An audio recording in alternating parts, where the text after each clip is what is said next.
The archaeological sources of modern Indian history, और साथ ही साथ हमने मेडिवल हिस्ट्री यानी कि जो मध्यकालीन भारत था उसके आर्कियोलॉजिकल सोर्सेज क्या है, पुरातात्विक स्रोत है, ये हमने आपको पढ़ाया था, अगर आप सभी बच्चों को याद है। तो ये सवाल हमने कंप्लीट किया था, ये सिलेबस था, इस सिलेबस के हिसाब से हम लोग आपको पढ़ा रहे थे, जहाँ पर history and outline of glorious Bharat, ये हमारे पेपर का नाम है। इसमें यूनिट 1 में कंसेप्ट ऑफ भारतवर्ष था, unit 2 classification of Indian history था, और यूनिट 3 था हमारे पास इंडियन नॉलेज ट्रेडिशन कल्चर, और यूनिट 4 जो हमारे पास है वो science technology and economic tradition है, ये चौथा यूनिट हमारे पास। इस प्रकार ये सिलेबस था, इसी सिलेबस के हिसाब से हम लोग आपको पढ़ा रहे थे। तो पहला सवाल हमारा कंप्लीट हो चुका था, दूसरा सवाल भी हमारा कंप्लीट हो चुका था। जो सवाल जिस नंबर से पूछा जाता है, मतलब 5 नंबर या 15 नंबर, उस हिसाब से हम लोग आपको तैयारी करवा रहे थे, ठीक है। तो ये आपका 2 सवाल कंप्लीट हुआ था। आज हमारा तीसरा सवाल है, जहां पर हमारे भारत का देखिए जो नामकरण हुआ है, ठीक है, और ये क्वेश्चन पेपर में आपको मिलेगा, वो 15 मार्क्स के लिए मिलता है, छोटे मोटे नंबर नहीं, 15 मार्क्स के लिए पूछा जाएगा।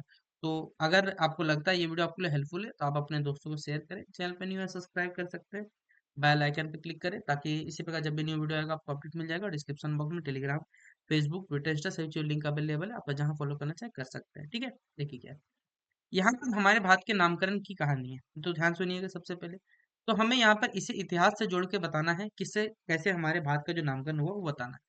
तो अगर हम वैदिक धारा हमारे पास है, उन ग्रंथों के हिसाब से चले, जो प्रजापति ऋषभदेव है उनके जो ज्येष्ठ पुत्र है जिनका नाम भरत था, उन्हीं के हिसाब से माना जाता है कि हमारे देश का जो नाम है वो भारतवर्ष का मूल आधार बना, कि हमारे देश का जो भारत बना उन्हीं के नाम के आधार बना। लेकिन आप कह सकते हैं कि आप किसी एक जन का पक्ष तो नहीं सकते, तो यहाँ पर हमारे पास कुछ ऐसे भी पक्ष मिलते हैं जिन्होंने यहाँ पर विरोधात्मक, मतलब यहाँ पर विरोध, मतलब इस नाम के प्रति विरोध उल्लेख मिलता है हमारे पास है, जिनके संदर्भ में अगर कहा जाए तो कतिपय विद्वानों ने जो दुष्यंत पुत्र हो गया बेसिकली, जिनका नाम भरत था, उनके नाम को बेसिकली मूलाधार स्वीकार किया। यानी जैसे हम लोग अपने वैदिक ग्रंथों में मान के चलते हैं कि ऋषभ देव के ज्येष्ठ पुत्र भरत है, उनके नाम के साथ भारत वर्ष पड़ा।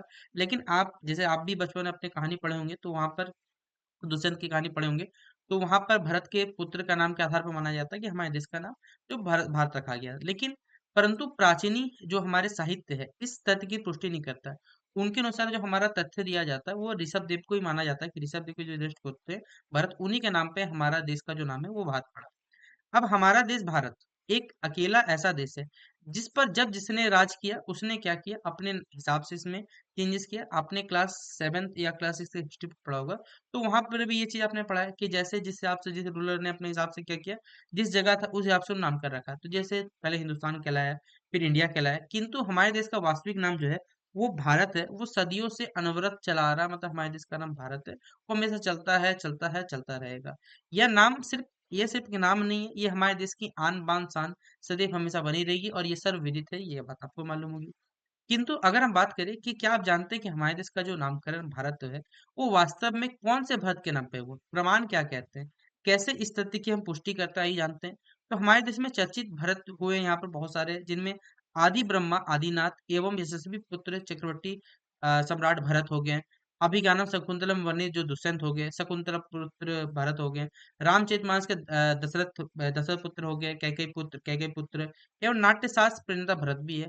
हालांकि बार बार दुष्यंत, शकुंतला पुत्र भरत को ही भारतवर्ष नामकरण का आधार बताया जाता है, और इस निराधार संदर्भ को लगभग आरोपित किया जाता है, पढ़ाया भी जाता है और प्रचलित भी किया जाता है, किंतु कहा जाए वास्तविक सत्य जो है वो कहीं ना कहीं कुछ और ही हमारे पास है। तो भारतीय ज्ञानपीठ से बेसिकली प्रकाशित एक पुस्तक है, ठीक है, और जिनका नाम है भारतनामा, जो हमारे देश के नामकरण विषय पर रखा गया है। उसके लिए इस विषय को हम लोग मान के चलते हैं कि परिमार्जित एवं प्रामाणिक संदर्भों सहित पुस्तक करने से पहले बहुत अध्ययन किया गया, और जानबूझकर पुस्तक स्वयं न लिखकर मैंने अपने जो शोध कार्य है, मतलब जो भी जैसे डॉक्यूमेंट्री है, उनको यहाँ पर संपादित कर पाठकों को सौंपा है। इसका ये तीसरा परिवर्तित संस्करण हाल ही में प्रकाशित हुआ। पुस्तक में इस विषय पर हिंदी भाषा के साथ साथ संस्कृत, मराठी, गुजराती, कन्नड़, तमिल, पंजाबी एवं अंग्रेजी में भी जो प्रमाण है वो पूर्णतः लिखत मिलते हैं हमारे पास है।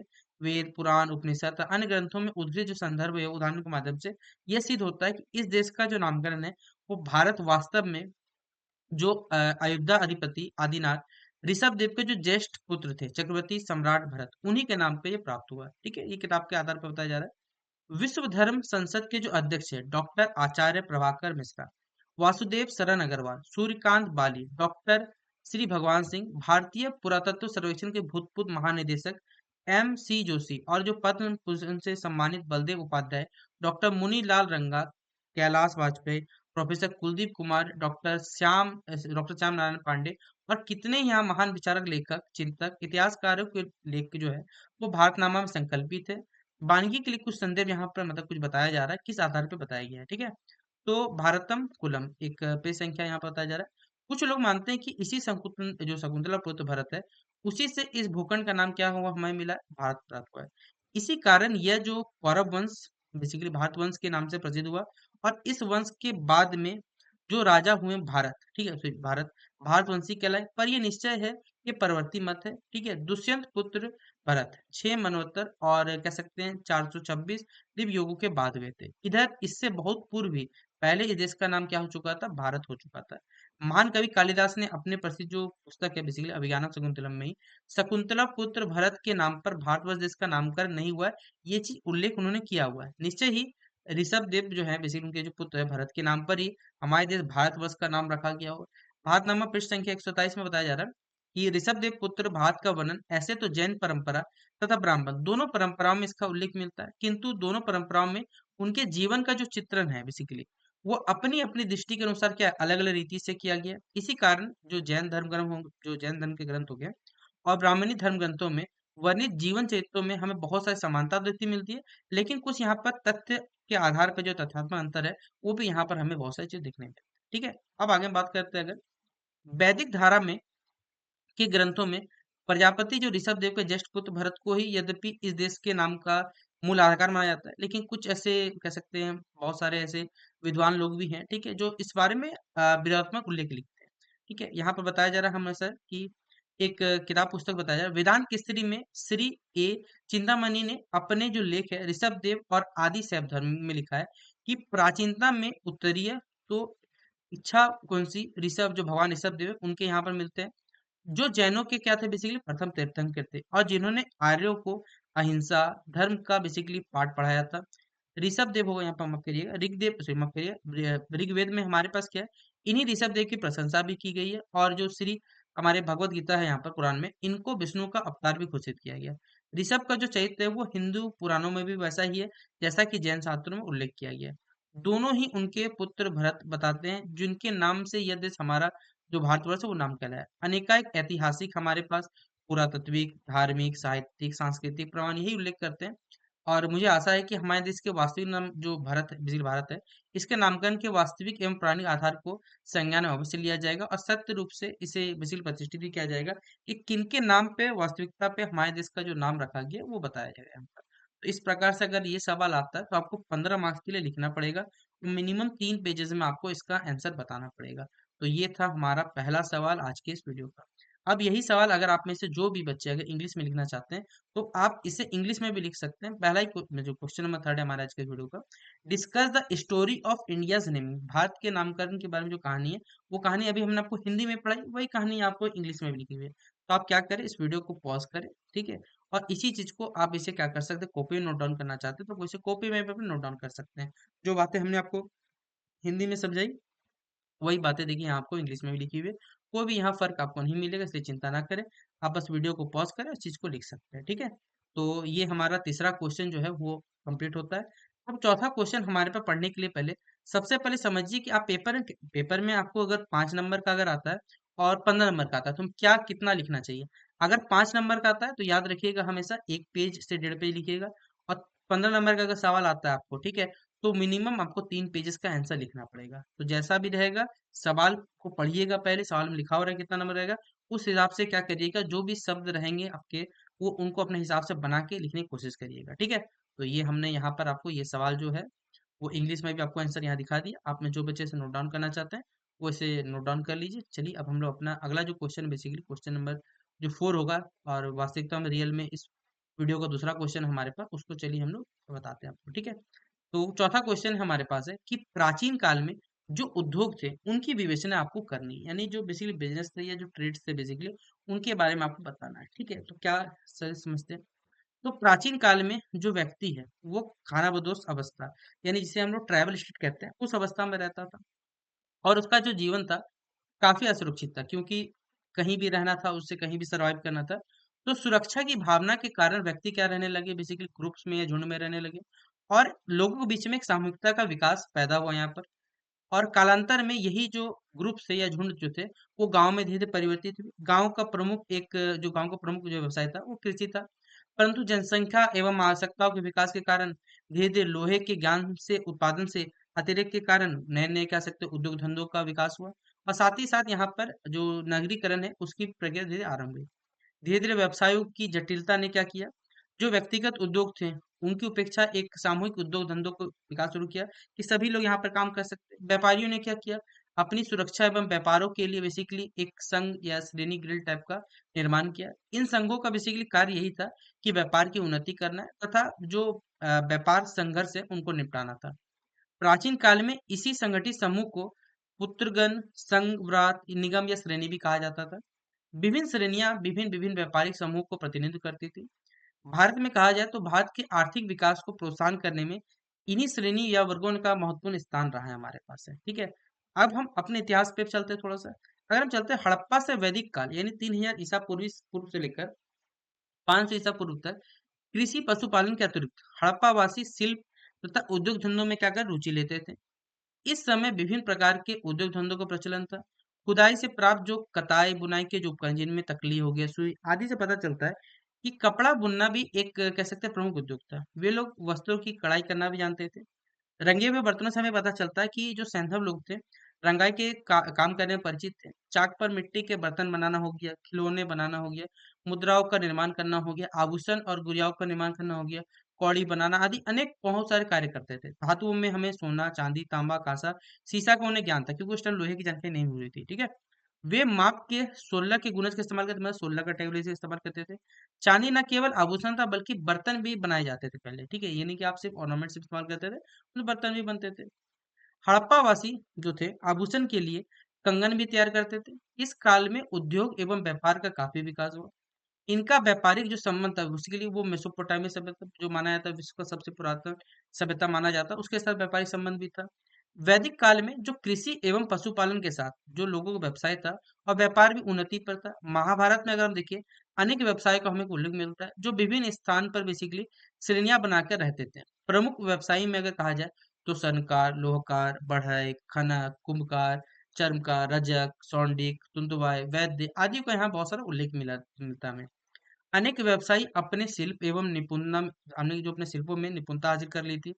हाथी दंत, स्वर्ण, मणि तथा विद्युत रत्नों से जो सुंदर आभूषण वो भी बनाए जाते थे।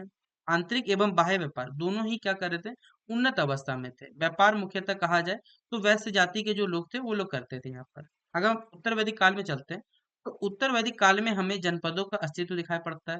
कृषि, उद्योग, व्यापार, वाणिज्य आदि विकास ने ना प्राचीन जनजातीय व्यवस्था को रूपांतरित किया, मतलब जो शहरी अर्थव्यवस्था थी उसे बदल दिया हमारे पास। अब छोटे छोटे जनों का स्थान जो था वो उन्होंने जनपदों का ग्रहण कर लिया था। ईसा के अगर कहा जाए तो ईसा पूर्व के जो 6ठी शताब्दी आते थे जो जनपद थे अब वो महाजनपद विकसित हो चुके थे।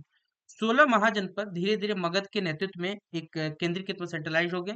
और मगध साम्राज्य के पतन के बाद जो चंद्रगुप्त मौर्य के नेतृत्व में मौर्य साम्राज्य की नींव पड़ी थी, जातक जो हमारे जातक ग्रंथ है, ठीक है, उनमें 18 श्रेणियों का यहाँ पर उल्लेख भी मिलता है। इसमें हो गए हमारे पर अंग्रेज, चर्मकार, बुनकर, बढ़ई, दंतकार, चित्रकार, धान्य के व्यापार हो गए, तेली, कसाई, मल्लार, लाली, मछुए, सातवा आदि लोगों की श्रेणियां की यहाँ चर्चा की गई है। ठीक है, इन श्रेणियों का व्यापार जो है बाद में पैतृक हो गया, मतलब पैतृक खानदान से हो गया। श्रेणियां विभिन्न व्यवसायों के माध्यम से समाज की उन्नति में योगदान दे रहे थे। वे मंदिर हो गए, विश्वविद्यालय, धर्मशाला आदि भी बनाए कार्य करते थे। अब वस्त्रों का देखिए क्या योगदान था। वस्त्र जो है मौर्य युग का सबसे महत्वपूर्ण उद्योग धंधा वस्त्र तैयार करना था। सूती कपड़े के व्यवसाय के लिए बनारस, वत्स, अपरांत, महिसा, बंग, मुंडुरा आदि जो नगर थे विख्यात थे। इन स्थानों पर कपड़ा तैयार करने के अनेक कारखाने थे। कपड़े बुनने वाले जो जुल्हा के नाम से पुकारे जाते थे। कपड़े बनने के बाद सन के सूत का भी यहाँ प्रयोग किया जाता था। सूती कपड़ों के अलावा जो ऊनी वस्त्र होते हैं, जो रेशम के सिल्क के कपड़े होते हैं, उनका पर्याप्त मात्रा में बनाए जाते थे। अर्थशास्त्र में कई प्रकार के यहाँ पर जो ऊनी कम्बलों है उनका उल्लेख मिलता है। नेपाल से ऊनी कपड़ा जो है मंगाया जाता था। और बेसिकली जो मैगजीन्स के अनुसार भारतीय जो लोग थे वो मलमल के बारीक कपड़े पहनते थे जिन पर जरी का काम, यानी काम होता था। और बंगाल मलमल कपड़े बनाने काफी फेमस था। कपड़े विविध रंगों के होते थे। साथ ही साथ अगर उद्योग धंधे में हथियार की बात करें तो हथियार उद्योग काफी महत्वपूर्ण था। इसके लिए एक अलग अमात्य अथवा जो मंत्री होता था या मुख्यमंत्री सॉरी जैसे मंत्री होता मंत्री पोस्ट हो गया, जिससे आयुधारक बेसिकली आयुधारक कहा जाता है। अस्त्र शस्त्र के निर्माण का शिल्प और उद्योग जो है वो मतलब कि राज के नियंत्रण में होता था। हथियार रक्षात्मक और लगभग दोनों ही प्रकार के होते थे, जिनका जो सारा का डिपार्टमेंट था वो बेसिकली मंत्री के अंतर्गत होता था और उनके अधीन काम करने जो कारीगर से बनाया जाता था। धातु जो है भूमि से अनेक प्रकार की धातु भी निकाली जाती थी। कौटिल्य से हमें इसलिए मालूम चलता है कि उस काल में सोना चांदी सीसा रांगा कांसा पीतल आदि अनेक धातु आभूषण बर्तन शस्त्र तथा अनेक प्रकार की वस्तुएं बनाने काम आती है। सोना तो इस देश की इतने बहुलता से पाया जाता था कि यवन में यह काफी प्रचलित थी कि भारत में सोना खोदने वाली चीटी आती सोचिए। सोना और चांदी का आभूषण आभूषण बनने के लिए किया जाता था। लोह तथा तांबे से अस्त्र शस्त्र बर्तन बनते थे। और अरियन लिखता है कि भारत के जो धनी लोग थे अपने कानों में हाथी दांत के मूल्यवान आभूषण पहनते थे। खनिज पदार्थों की खाने का प्रबंध जो है प्राय सरकार स्वयं करती थी, परंतु कभी कभी कुछ खाने जो खाने थे बेसिकली ठेके पर दे दिए थे। समुद्र से मणि हो गया रत्न शंख हो गया सीप हो गया आदि निकालने का कार्य भी एक सरकारी अध्यक्ष की देखरेख में किया जाता था। जो कास्ट थे बेसिकली जो वनों से लकड़ी काटने ढोना और नाना प्रकार के प्रयोग करने की व्यवस्था जो है ये काफी उन्नत थी। लकड़ियों की छाल हो गई बांस लता रेसे आदि का अनेक महत्वपूर्ण कार्यों में प्रयोग किया जाता था। उत्तम कोटि की लकड़ी थी उनका जहाज नौका में काम आता था। लकड़ी का उपयोग घर के दरवाजे हो गए फर्नीचर बैलगाड़ी रथ संदूक घर गृहस्थी जो भी सामान होते थे उनमें इस्तेमाल होता था। मौर्य काल में जो बढ़ई थे वो अपनी कला में काफी ज्यादा यहाँ पर निपुण थे। तो ये था हमारे पास हमारा दूसरा क्वेश्चन कि अगर आपसे पूछा जाए प्राचीन काल में जो लोग उद्योग धंधे करते थे वो किस प्रकार के करते थे, जानकारी पूछा जाए तो आप इसे 15 नंबर का सवाल आता आप इस पर बनाकर लिख सकते हैं। अब यही सवाल अगर आपको इंग्लिश में पूछे तो क्या आप इसे इस क्वेश्चन नोट डाउन कर लीजिएगा। Discuss industry in ancient times. और इस सवाल को आप यहाँ से वीडियो को पॉज करें। जो बातें हमने आपको अभी हिंदी में बताई वही चीज यहाँ पर सेम टू सेम आपको इंग्लिश में लिखा हुआ है। आप इसे वीडियो को पॉज करके आराम से इसे लिख सकते हैं। तो ये उनका वर्णन आपको करने बोला गया है। यानी हमारे पास मेडिवल इंडिया के जो पुरातात्विक स्रोत है जो आर्कियोलॉजिकल सोर्सेज हमारे पास है उसका वर्णन करना है। ये क्वेश्चन आपको 5 नंबर में पूछा जाता है। ये क्वेश्चन आया हुआ 5 नंबर का आया हुआ है। पेपर में अगर आप अपने कह सकते हैं पीवाईक्यू चेक करते हो तो प्रीवियस ईयर क्वेश्चन पेपर पाओगे ये सवाल मोस्टली 5 नंबर में हमेशा आता है। तो मध्यकालीन भारतीय जो हमारा भारत इतिहास है इसमें जो पुरातात्विक स्रोत है उसमें हम 3 कैटेगरी में बांटते हैं। पहला होता है हमारे पे शिलालेख, दूसरा होता है हम लोग सिक्के और तीसरा होता है जो स्मारक चिन्ह होते हैं ना उनके हिसाब से यहाँ पढ़ते हैं। तो ये सवाल यहाँ पर हिंदी में आपको लिखा हुआ मिलेगा और यही सवाल आपको मैं लेके जाऊंगा नीचे में यहाँ पर तो ये इंग्लिश में भी आपको अवेलेबल मिलेगा। तो चिंता मत करिएगा जो भी बच्चे इंग्लिश प्लस हिंदी जिस भी लैंग्वेज लिखना चाहता है पेपर में लिख सकते हैं। तो सबसे पहले आइए जानते हैं शिलालेख क्या होता है। तो अगर हम मध्यकालीन भारतीय इतिहास के जो पुरातात्विक स्रोत के बारे में चर्चा करते हैं तो सबसे पहला आता है हमारे पास यहाँ शिलालेख। शिलालेख यहाँ पर चट्टान हो गए पत्थर हो गए या जो मंदिर की दीवारें हो गई हमारी ठीक है और धातु जैसी ठोस सतह पर बेसिकली जो उखरे हुए लेख लिखे जाते हैं। जैसे राजा की कोई शाही फरमान मान ली राजा साहब ने शाही फरमान दिया, फिर समर्पण है दान है, युद्धों में जीत की स्मृति में जो बनाए गए स्मारक है, मृत योद्धाओं की याद में बनाए गए जो स्मारक होते हैं ताम्रपत्र पे जो अनुदान किया जाता था ये सभी क्या है शिलालेख उदाहरण। यानी अगर आपको मध्यकालीन भारतीय इतिहास पढ़ना है तो इसमें देखिए जो भी चीज चट्टानों पे लिखी गई है पत्थरों पे लिखी गई है या मंदिर की दीवारें धातु से बहुत सारी ठोस सतहों पर बहुत सारे उखड़े हुए चीज लिखे गए जिनमें राजा के हो सकते शाही जो फरमान जारी किए जाते थे, उन्होंने क्या दान किया, युद्ध में जीत की स्मृति में कुछ स्मारक बनाए गए थे, ये सभी चीजें शिलालेख में क्या होती है शामिल होती है ठीक है। अगला हमारे पास है सिक्के। जैसे भारतवर्ष में अभी देखते होंगे हमेशा कि कभी 20 रुपए का सिक्का जारी किया गया डाक टिकट जारी किया अभी भी ये चीज चलता है पहले इतिहास में भी चलता था। तो यहाँ सिक्कों के बारे में जानकारी दिया हुआ है कि सिक्के इतिहास के महत्वपूर्ण प्राथमिक स्रोत है हमारे पास है। अगर आप इतिहास के बारे में अगर जानकारी रखना चाहते हो तो आप सिक्कों से पता कर सकते हो। जैसे आपके घर में भी यहाँ पर आपके दादा दादी के पास आपके जमाने को सिक्के रहते होंगे वो आप इकट्ठा कर रखते होंगे क्योंकि वो आपके इतिहास के बारे में बताते हैं। वे राजाओं उनमें देखिए क्या हो सकते हैं पहले के बहुत पहले के जाएंगे तो उनमें राजाओं के नाम है उनकी उपाधियां लिखी रहती थी उनके चित्र हो सकते थे उनमें घटनाएं शामिल होती थी स्थान तिथि राजवंश के बारे में उन लोगों की चीज बताने का काम करते थे। ये सिक्कों में धातु की संरचना से हमें जो सिक्का था उस सिक्का में देखिए जैसा संरचना वैसा साम्राज्य के बारे में पता चलता था हमारे पास। राजा की सैन्य विजय क्षेत्रीय विस्तार क्या था व्यापार संबंधी और जो धार्मिक आस्था थी सभी उपलब्धियों के बारे में यहाँ महत्वपूर्ण जानकारी सिक्कों में की पाई जाती थी हमारे पास। तो इस सिक्का हो गया पहला, दूसरा हमारे पास शिलालेख हो गया, तीसरा हमारे पास आता है स्मारक चिन्ह। जैसे अगर आप देखते होंगे भारत में मध्यकालीन भारत में स्मारकों में यहाँ स्मारक नहीं होगा यहाँ स्मारक होगा ठीक है आप सही कर लीजिएगा। में जैसे आप कोणार्क का मंदिर देखते हो, जामा मस्जिद है, मोती मस्जिद है, हम भुवनेश्वर मस्जिद हो गया, आगरा किला हो गया, जयपुर का महल हो गया, कुतुब मीनार हो गया। हमारे भारत के देखिए जितने भी अगर पुराने स्मारक पे जाते हो, ये सभी के सभी क्या है, हमारे पास हमारा इतिहास बताने की कोशिश करती है। जहाँ अयोध्या हो गया, ठीक है, साथ ही साथ हमारे पास काशी हो गया। ये सभी चीजें वो जगह है जो हमारे पास हमारे जो मध्ययुगीन भारत के स्मारक के बारे में बताती है, ताकि हमें इतिहास का पता चल सके। तो अगर आप ये सवाल, जैसे ये सवाल मैंने आपको 3 पॉइंट से मैं यहाँ पर बताया, ये सवाल अगर आप कवर करते हो तो यहाँ पर आपको लगभग ये 1 से 1.5 पेज लिखाएगा। और ये 1 से 1.5 पेज लिखाएगा, तो ये आपको सवाल में कम से कम पेपर आता है, एक पेपर में 5 नंबर का पेपर आता है, तो मिनिमम 1 पेज आपको लिखना है। आप कम से कम 2 तक भी जा सकते हो, वो आप पे डिपेंड करता है। तो इसलिए मैंने आपको 1 1.5 पेज के हिसाब से ये आंसर बताया, जो आप अपने हिसाब से यहाँ पर कुछ वर्ड्स जोड़ के क्या कर सकते हो, पेपर लिख के आओगे, तो ये सवाल आपको 5 नंबर दे के जाएगा। अब इसी सवाल को देखिए, अगर जो बच्चे इंग्लिश में लिखना चाहते हैं, आप वीडियो को क्या करें, पॉज करें, उसके बाद लिख सकते हैं। पहला क्वेश्चन पूछा हुआ है कि describe the archaeological sources of medieval Indian history. वही चीजें हमने आपको बताया। पहला शिलालेख, जिसे इंस्क्रिप्शन कहते हैं, कुछ खुदी हुई उन्हें कहते हैं इंस्क्रिप्शन, सिक्कों में लिखी हुई मॉन्यूमेंट्स, मतलब बिल्डिंग्स बनाए गए हैं, कुछ कह सकते हैं मस्जिद बनाए गए हैं, मंदिर बनाए गए हमारे, ये सभी के सभी चीज के आर्कियोलॉजिकल सोर्स में काउंट होते हैं। तो वही चीज यहाँ लिखा हुआ, इंस्क्रिप्शन के बारे में यहाँ जानकारी दिया हुआ आप सभी बच्चों को, आप इसे लिखना चाहे लिख सकते हैं। दूसरा, कॉइन्स के बारे में अगर जानकारी देखोगे तो कॉइन्स के बारे में यहाँ आपको जानकारी दिया हुआ है। तीसरा जो जानकारी दिया हुआ है आपको मॉन्यूमेंट्स के बारे में, वो यहाँ पर दिया हुआ है। तो ये सवाल 5 नंबर में है, तो पेपर में आराम से क्या कर सकते हो, उसे बना के लिख सकते हो, ठीक है। अब अगला सवाल था, अभी हमने क्या पढ़ा, ये जो हमारे पास हमने जो क्वेश्चन कवर किया था, वो हमारे पास मेडिवल हिस्ट्री के बारे में कवर किया था, यानी जो मध्यकालीन भारत था उसके बारे में हमने आपको यहाँ पर बताया कि अगर आपको मध्यकालीन भारतीय इतिहास के बारे में जानना है, इसके पुरातात्विक स्रोत है। लेकिन अगर यही सवाल पेपर में आपको एक सवाल पूछा जाता है, आपको आधुनिक, हम अगर हमारा भारतीय इतिहास जानना है, तो आपको चर्चा करने बोला गया। अब हम इसे कैसे पढ़ेंगे, पहले अगर हम अपने मॉडर्न हिस्ट्री के बारे में बात करते हैं, तो यहाँ पर जो चित्र देखे जाते हैं, यानी चित्र यानी पेंटिंग्स के बारे में पढ़ना पड़ेगा हमें। उसके अलावा अगर आप देखोगे यहाँ पर, तो ये सवाल जो हमारे पास ये थोड़ा बड़ा बनता है, ठीक है। तो इसे हम लोग पूरे 15 नंबर के हिसाब से पढ़ेंगे, ताकि क्योंकि मॉडर्न हिस्ट्री हमारे पास है, किलों के बारे में पढ़ना पड़ेगा।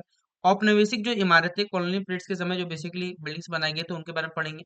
सिक्कों को भी हम लोग यहाँ पर कवर करेंगे, व्यापार गोदाम हो गया, ये सभी चीजें हमारे पास ये पूछा जाता है। तो सवाल पूछने का देखिए कितने तरीके से हो सकता है। यहाँ पर लिखा हुआ आधुनिक भारतीय इतिहास के जो पुरातात्विक स्रोत है, उनका वर्णन करने बोला गया है। तो पेपर में अगर 5 नंबर का है तो कैसे लिखना है, ये मैंने बताया। ये सवाल पेपर में 15 नंबर में पूछा गया था, तो 15 नंबर के हिसाब से कैसे लिखना है, तो चलिए शुरू करते हैं सवाल को।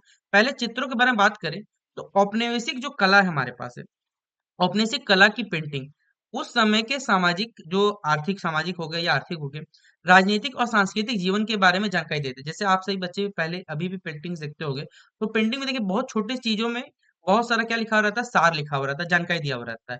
ईस्ट इंडिया कंपनी ने क्या किया, बेसिकली कहा जाए तो पेंटिंग की शुरुआत की, जिसे उस समय आमतौर पे पटना कलाम के नाम से जाना जाता था।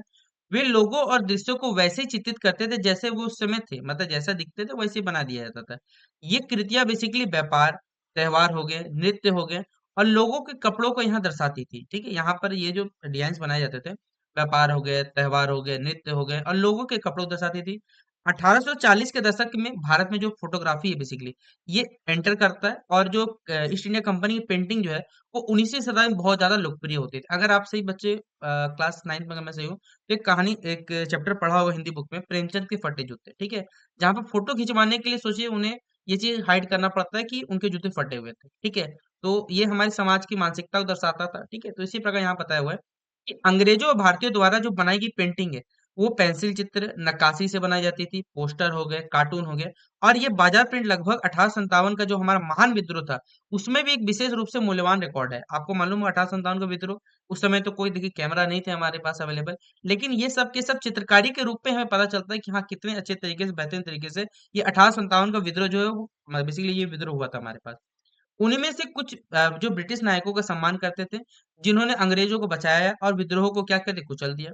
ऐसे एक उदाहरण है, आपको नाम जानना होगा, थॉमस जोन्स बारकर, ठीक है, कि 1859 की लखनऊ की राहत है। इस समय अवधि की एक और कलाकृति के बारे में बताया जा रहा है, जोसेफ नोएल पेंटन द्वारा लिखित एन मेमोरियल में 1857 के विद्रोह को पेंटिंग में यहाँ पर दर्शाया गया, मतलब पेंटिंग में 1857 के विद्रोह को यहाँ दर्शा दिया गया। 19वीं सदी के अंतिम दशकों में अगर हम बात करें, एक नया कला बेसिकली आंदोलन विकसित हुआ, जो मुख्य रूप से हमारे भारत में देखिए राष्ट्रवाद के जो प्रेम था, उससे ये प्रेरित था। इस नए आंदोलन का प्रतिनिधित्व जो है, वो नंदलाल बोस और राजा रवि वर्मा जैसे कई कलाकारों ने किया। ईवी हेवेल और आनंद कैंटिस कुमारस्वामी ने रविन्द्रनाथ टैगोर के नेतृत्व में बेसिकली जो बंगाल स्कूल के उदय में यहाँ एक महत्वपूर्ण भूमिका निभाई। यानी पेंटिंग जो है हमारे पास है, हमारे इतिहास की जानकारी तो देते ही देते हैं, साथ ही साथ हमारे इतिहास में जो घटनाएं घटित हुई है उनके बारे में, या फिर समाज में राष्ट्रवाद का विचारधारा कैसे फैला, लोगों में एकता कैसी ले गई, ये सभी चीजें यहाँ पर बताने का काम करता था पेंटिंग यानी चित्रकला। अगला हमारे पास है किलों के बारे में जानकारी दिया हुआ है, यानी जो फोर्ट्स रहते हैं बेसिकली, किले जो है वो सैन्य शक्ति और एक नियंत्रण के प्रतीक के रूप में खड़े रहते हैं। इस अवधि के दौरान हमने देखा है पूरे भारत में कई ब्रिटिश किलों का वैसे निर्माण हुआ। उन्होंने गढ़ों, राजनीतिक रणनीतिक ठिकानों और प्रशासनिक केंद्र रूप में कार्य किया। उदाहरण के लिए जैसे चेन्नई में फोर्ट सेंट जॉर्ज दक्षिण भारत में ईस्ट इंडिया कंपनी के मुख्यालय के रूप में काम करता था। मतलब किले जो है, जैसे ये किले सिर्फ कह सकते हैं यहाँ पर अंग्रेजों के लिए नहीं ये बनाए गए थे, हमारे देश का देखिए, हमारे भारत में बहुत सारे ऐसे राजा थे जिन्होंने किलों में बेसिकली, किलों में बहुत सारा जानकारी मिलता है। अगर आप वैसे दक्कन के पठार वाले क्षेत्र में, या फिर कहा छत्रपति शिवाजी महाराज जी के बारे में जानते होंगे, तो उनको उन्होंने बेसिकली उनके बारे में पढ़ोगे तो ये किलों के बारे में पता चलेगा कि उन्होंने किलों को भी किस प्रकार नियंत्रित करके रखा था, अंग्रेज छीन के रखा था। ठीक है। अगला है औपनिवेशिक इमारत, मतलब बेसिकली यह वो इमारत है जो बेसिकली हमारे पास कॉलोनियल पीरियड्स में बनाई गई थी। माफ करिएगा, लैंग्वेज में हो सकता है थोड़ी कुछ असुविधा हुई होगी।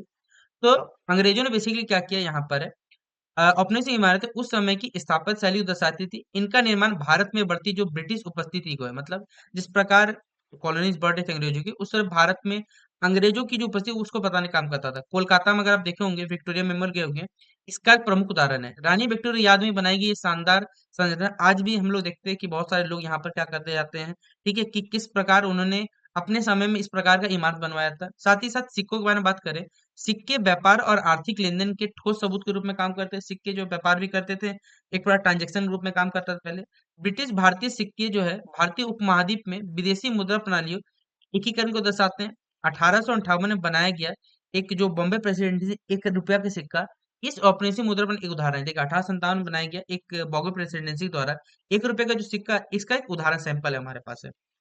अगला है व्यापार गोदाम। व्यापार गोदामों ने ब्रिटिश भारतीय अर्थव्यवस्था में एक महत्वपूर्ण भूमिका निभाई है। वे ब्रिटेन और भारत के बीच किए जाने वाले सामानों के भंडारण सुविधा में कार्य करते थे, क्योंकि यहाँ पर देखिए जो भी सामान आएंगे उनको स्टोर तो करना पड़ेगा। मुंबई में कॉन्ट एक्सचेंज बिल्डिंग, जिसे पहले बॉगवे कॉन्ट एक्सचेंज के नाम से जाना जाता था, इसका एक उदाहरण हमारे पास है।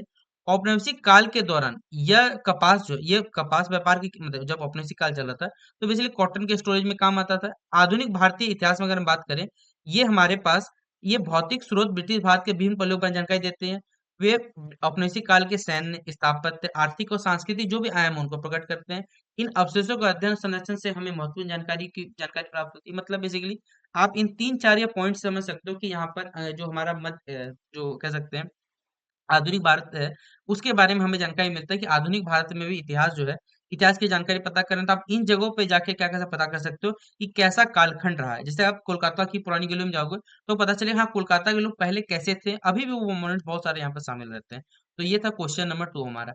अब इसी सवाल को किसी बच्चे को अगर इंग्लिश में लिखना है तो आप लिख सकते हैं कि describe the archaeological sources of modern Indian history. तो यहाँ लिखा हुआ पहले the archaeological sources of post modern Indian history of the following हमारे पास। ठीक है, पहला पिक्चर्स के बारे में हमने यहाँ पर पढ़ा। ठीक है, दूसरा हमारे पास है, ये पिक्चर्स थोड़ा बड़ा टॉपिक था हमारे पास है। ठीक है, यहाँ पर रिविजन्स के बारे में बताया हमने, 1859 के बारे में बताया, 1857 पढ़ा हमने। ठीक है, 18 दूसरा हमारे पास कैसल है हमारे पास, यानी जो किले हैं बेसिकली उनके बारे में हमने पढ़ा यहाँ पर कि किले किस प्रकार हमारे पास जानकारी देते हैं।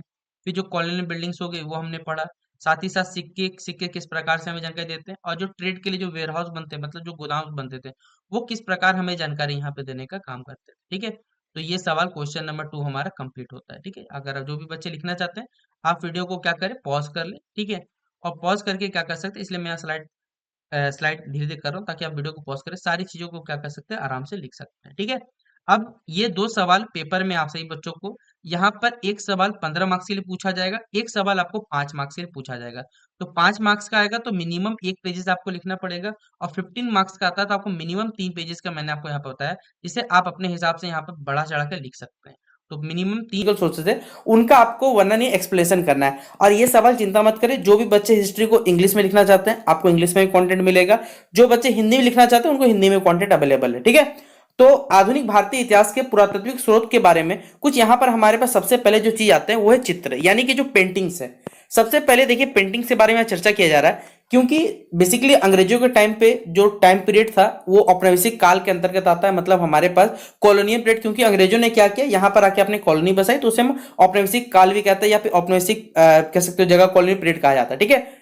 तो औपनिवेशिक बेसिकली कला की पेंटिंग उस समय के सामाजिक, आर्थिक, राजनीतिक और सांस्कृतिक जीवन के बारे में जानकारी प्रदान करती। देखिए उस समय देखिए क्या हुए, जो भी हमारे पास औपनिवेशिक काल के जो भी पेंटिंग्स है बेसिकली वो बताते हैं कि उस समय का जो हमारा समाज था वो किस प्रकार की चीजों से बेसिकली ग्रसित था, आर्थिक किस प्रकार की स्थिति चल रही थी, हमारे समाज की स्थिति, राजनीतिक स्थिति क्या थी, और हमारा सांस्कृतिक जीवन के बारे में सारे के सारी जानकारी प्रदान करने की कोशिश करता है। ईस्ट इंडिया कंपनी ने क्या किया, पेंटिंग की शुरुआत की, जिसे आमतौर पर बेसिकली पटना कलाम के नाम से जाना जाता है। यानी ईस्ट इंडिया कंपनी देखिए जब भारत में आया तो उसने क्या किया, पेंटिंग का शुरुआत किया, और जिसे आमतौर पर मतलब लोकल हम लोग बेसिकली क्या कहते हैं, पटना कलाम के नाम से उसे जानते हैं। वे लोगों और दृश्यों को वैसे ही चित्रित करते थे जैसे वे समय थे, मतलब जैसे आप लोग देखते होंगे आजकल की लाइव पेंटिंग चलता है। लाइव पेंटिंग मतलब जो जैसा दिखता है उसको वैसा ही एग्जैक्ट बनाया जाता है। तो उस समय के भी जो बेसिकली पेंटर थे ईस्ट इंडिया कंपनी के द्वारा जो लोग आए थे वो क्या करते थे, जिस प्रकार हमारे भारत की स्थिति था उस प्रकार से बेसिकली क्या करते थे लोग और उनके दृश्यों का, यानी मतलब उनके बेसिकली पहनावा हो गया, जैसे वो दिखते थे उस प्रकार का वो पेंटिंग को बनाया करते थे। ये कृतियां व्यापार, त्योहार, नृत्य और लोगों के कपड़ों को दर्शाती थी। ये जो सारे के सारे बेसिकली आर्टिस्ट यहाँ पे जो बनाए थे ये लोगों के व्यापार बताया जाता था, त्योहार, नृत्य या लोगों के कपड़े को ये सब सिंबलाइज करता, दर्शाने का काम करता था। 1840 के दशक में भारत में फोटोग्राफी के आगमन तक कंपनी की पेंटिंग जो है 19वीं सदी में लोकप्रिय थी। देखिए क्या हुआ, आपको मालूम है कि फोटोग्राफी बेसिकली है, आपने क्लास 10th में एक चैप्टर पढ़ा होगा प्रेमचंद के फटे जूटे, ठीक है, आपने पढ़ा होगा या 9th या 10th के बुक में पढ़ा होगा। तो उसमें एक व्यंग भी किया जाता है कि भैया आप आदमी लोगों को दिखाने के चक्कर में अपना पहनावा तक बदल देता है, इस प्रकार समाज को वहां पर दर्शाया गया। तो 1840 के दशक में क्या हुआ, जब भारत में बेसिकली फोटोग्राफी का आगमन हुआ उस समय तक भी बेसिकली हमारे क्या था, जो फोटोग्राफी था बहुत ज्यादा फेमस चल रहा था। अगला बताया गया कि अंग्रेजों और भारतीयों द्वारा जो भी बनाई गई पेंटिंग, पेंसिल का जो चित्र हो गया, पेंसिल जो भी ड्राइंग्स बनाए जाते थे, नक्काशी, ठीक है, पोस्टर हो गए, कार्टून हो गए, और जो भी बाजार प्रिंट 1857 के महान विद्रोह के विशेष रूप में मूल्यवान रिकॉर्ड है। ये सब के सब वो चीज है बेसिकली जिसमें पेंटिंग आ गया, पेंसिल के द्वारा जो चित्र बनाए गए, नक्काशी हो गया, पोस्टर हो गया, कार्टून, और जो प्रिंट मीडिया बेसिकली छपने वाला मीडिया बेसिकली 1857 में इसने महान विद्रोह के रूप में क्या किया, एक बहुत ज्यादा इंपॉर्टेंट रोल प्ले किया, एक महत्वपूर्ण रिकॉर्ड बनाया यहाँ पर। उनमें से कुछ ब्रिटिश नायकों का सम्मान करते हुए जिन्होंने अंग्रेजों को बचाया और विद्रोही को कुचल दिया, ऐसा ही बेसिकली उदाहरण थॉमस जॉन्स बार्कर की 1859 की लखनऊ की राहत है। देखिए इनमें से कुछ बेसिकली पेंटिंग उस प्रकार बनाया गया जो ब्रिटिश नायक, मतलब ब्रिटिश को यहाँ पर हीरो के रूप में दिखाया जा रहा है कि उन्होंने क्या किया, अंग्रेजों किस प्रकार बचाया और जो विद्रोही थे उनके समय में उनको किस प्रकार कुचला। और जबकि सबको जानते हैं, हम लोग वास्तविकता जानते हैं कि अंग्रेज सिर्फ भारत पे शासन करने आए थे, ठीक है, भारतीयों को सिर्फ अपने हिसाब से चलाना जानते थे, लेकिन लास्ट में इन्हें भी देश छोड़ के भागना पड़ा। और उन्हीं में से एक भगोड़ा है जिसका नाम है थॉमस जॉन्स बार्कर, उसका 1859 में एक पेंटिंग था बेसिकली लखनऊ में रखा गया है, ठीक है, दिखाता है किस प्रकार उसने विद्रोही कुचल दिया। इस समय अवधि की एक और कलाकृति जिसमें जोसेफ नोएल पेंटन द्वारा लिखित एन मेमोरियल में 1857 के विद्रोह को पेंटिंग दर्शाया गया कि 1857 का जो विद्रोह हुआ था उससे किस प्रकार मतलब दर्शाया गया, इस प्रकार के पेंटिंग के द्वारा बताया गया। और हम लोग सभी जानते हैं, हम सभी भारतीय जानते हैं कि 1857 की क्रांति अगर सही बेसिकली कम्युनिकेशन हो पाता, नहीं संचार का अगर सही माध्यम रहता तो हम 1857 का युद्ध जीत जाते हैं और उसी समय बेसिकली अंग्रेज जो रहते हैं यहाँ से उनका पत्ता साफ हो जाता है। बस बात यही रहता है कि हमारे पास ना उस समय सही से ट्रांसपोर्टेशन था, ना कम्युनिकेट करने का लोगों पर जरिया था, जिस वजह से अगर एक ही डेट में बेसिकली अगर ये सारा का सारा चलता हमारे 1857 का विद्रोह तो ये हम लोग युद्ध जीत जाते, अंग्रेज भाई कभी निकल जाते। रानी लक्ष्मीबाई, ठीक है, उनका नाम हमेशा याद रहेगा। लेकिन एक और बेसिकली यहाँ पर एक पहल जुड़ जाता हमारे पास कि उन्हीं के टाइम पे हम लोग बेसिकली क्या हो गए थे, मुक्त हो गए थे अंग्रेजों से, ठीक है। अगला बताया गया 19वीं सदी के अंतिम दशकों में एक नया कला आंदोलन विकसित हुआ जो मुख्य रूप से भारत के बढ़ते राष्ट्रवाद से प्रेरित था। मतलब अब क्या हुए थे बेसिकली हम लोग जो भारतीय थे, अब हम लोग भारतीय अपने जो भी देश प्रेम है यानी राष्ट्रवाद मतलब राष्ट्र के प्रति अपना जो प्यार है उसको दर्शाने के लिए हम लोग क्या किए, पेंटिंग्स का इस्तेमाल करने लगे, ठीक है। इस नए आंदोलन को प्रतिनिधित्व जो है नंदलाल बोस जी और राजा रवि वर्मा जैसे कलाकारों ने किया। यानी इस आंदोलन को बेसिकली पेंटिंग के द्वारा कोई चीज दर्शाने का काम नंदलाल बोस और राजा रवि वर्मा जैसे कलाकारों ने की। ईवी हेवेल और आनंद कैंटिस कुमार स्वामी ने रविन्द्रनाथ टैगोर के नेतृत्व में बंगाल स्कूल के उदय में यहाँ पर महत्वपूर्ण भूमिका निभाई थी। यानी रविन्द्रनाथ टैगोर के नेतृत्व में क्या किया उन्होंने, बंगाल स्कूल का जो बेसिकली उदय हुआ यानी उसका जो राइज हुआ उसमें एक महत्वपूर्ण भूमिका लोगों ने निभाई थी। फिर यहाँ पे देखिए जो पुराने बेसिकली चीज मिले उनमें से एक चीज और है हमारे पास कला। जैसे पेंटिंग एक प्रकार से हमें बता रहा है कि पेंटिंग में क्या क्या चीज था, लोग किस प्रकार रहते थे, सबका पहनावा क्या था, लोग किस प्रकार एक देश भावना से जुड़े हुए थे, ये सब चीज बताता है। अगला इसी प्रकार हमारे पास जो भी हमारे किले हैं भारत के उनमें से बताया है। किले जो है सैन्य शक्ति और नियंत्रण के प्रतीक के रूप में खड़े हैं, यानी जो भी किले बने हुए बेसिकली जो भी फोर्ट्स है वो सैन्य शक्ति को दर्शाते हैं और उनमें किस प्रकार का नियंत्रण है इस प्रकार बताते हैं। इस अवधि के दौरान पूरे भारत में कई ब्रिटिश किलों का निर्माण हुआ, बहुत सारे ऐसे ब्रिटिश जो फोर्ट्स का निर्माण हुआ। उन्होंने गढ़ों जो भी रणनीतिक ठिकानों और प्रशासनिक केंद्रों के रूप में कार्य किया। उदाहरण के लिए जैसे चेन्नई में फोर्ट सेंट जॉर्ज दक्षिण भारत में ब्रिटिश ईस्ट इंडिया कंपनी के मुख्यालय के रूप में कार्य करता था, यानी जो चेन्नई बेसिकली जो बना हुआ है किला फोर्ट सेंट वो बेसिकली ब्रिटिश इंडिया कंपनी का मुख्यालय था, हेडक्वार्टर रूप में काम करता। और जबकि ब्रिटिश थे नहीं तब भी हमारे किले सुरक्षित थे और इनसे अच्छे किले हमारे भारत में आज भी है। ठीक है, अगला हमारे पास है औपनिवेशिक इमारतें, मतलब जो बेसिकली अंग्रेजों के टाइम पे जो कला बेसिकली जो घर बनाए गए उनके बारे में बात किया जा रहा है। औपनिवेशिक इमारतें उस समय की स्थापत्य शैली दर्शाती है। इनका निर्माण भारत में जो बढ़ती ब्रिटिश उपस्थिति को समायोजित करने के लिए किया गया था। कोलकाता में जैसे आप देखते हैं विक्टोरिया मेमोरियल अगर आपने देखा होगा, इसका प्रमुख उदाहरण है। रानी विक्टोरिया की याद में बनाई गई यह शानदार संरचना है जो ब्रिटिश और भारतीय वास्तुकला प्रभाव के मिश्रण दर्शाती है कि किस प्रकार ब्रिटिशों ने यहाँ पर आके अपने रानी की याद में बेसिकली घर बनाया और जो कि भारत में इसका कोई काम नहीं। जैसे आपको मालूम होगा कि इंडिया गेट अगर मैं सही हूं तो शायद यही रानी एलिजाबेथ थी जिनके, या शायद जॉर्ज, आपने क्लास 10th या 9th को बुक में जरूर पढ़ा हो। ठीक है, उन्हीं के स्वागत के सत्कार के चक्कर में उन्होंने क्या बनाया था, इंडिया गेट बनाया था। बताइए, मतलब इतने ज्यादा ये लोग कह सकते हैं अंग्रेज पागल थे कि अपनी रानी को दर्शाने के लिए भाई गेट बना रहे, मतलब क्या ही अलग ही इनका माहौल था। ठीक है, अलग ही ये लोग पागल थे। अगला सिक्के हैं हमारे पास, यानी जो कॉइन्स है। सिक्के व्यापार और आर्थिक लेन देन के ठोस सबूत के रूप में काम करते थे, यानी जो सिक्के है बेसिकली हमारे पास, हम व्यापार मतलब ट्रेड के रूप में तो इस्तेमाल करते थे, ताकि बेसिकली सबूत के रूप में भी इसका इस्तेमाल करते थे। सबूत मतलब बेसिकली हमारे पास सोर्सेज है हिस्ट्री का, इस टाइम पे ये सिक्का चलता था।